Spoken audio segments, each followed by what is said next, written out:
Kuya Bal, hinamon na ito pong mga paratang dito kay Edo, saan sinabi na humingi di umano si Edo ng pera ito sa sponsor para sa kanyang sasakyan. At sinabi ni Kuya Bal na ipakita ito pong resibo kung saan ay si Papa Eds ay naghingi ng 1K dollar dito sa sponsor. At may pahayag din ito pong sponsor na si Tita Lydia na nagpaliwanag at sinabi ito po kung ano ang dahilan na si Edo ay nakiusap na siya ay tulungan sa sasakyan. Pero ang pera na binigay, ang amount kung magkano ang ibigay ay hindi naman hiningi o kaya ay nagbigay si Edo ng exact amount nito kaya Ate Lydia kung magkano ang ibibigay.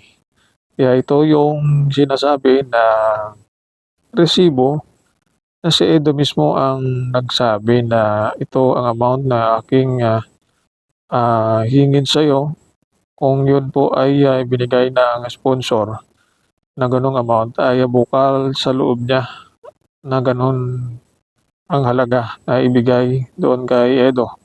Kaya dito natin makikita na yung sinasabi na hiningi na 1K dollar ay hindi naman galing talaga kay Eds na siya mismo ang nagsabi na ganong halaga, kundi yun po ay bigay ng sponsor. At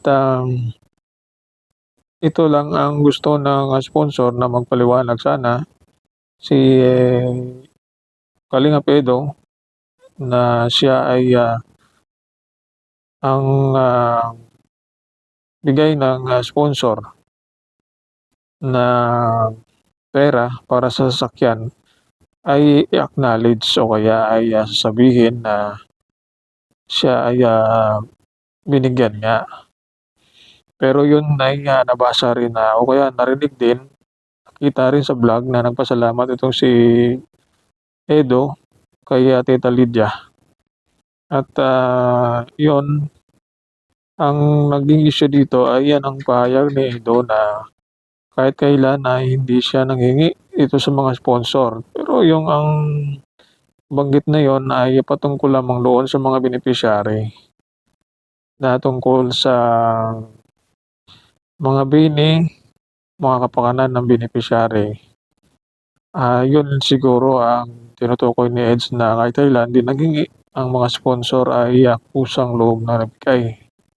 Pero sa personal niyang mga pangangailangan at ito nga katulad ng kotse ay doon humingi ng tulong itong si Eds. Kaya ito gustong sabihin ni Tita Lydia acknowledge itong kanyang mga naitulong o kaya ay sabihin na siya talaga ay kusang nagbigay din sa kanya.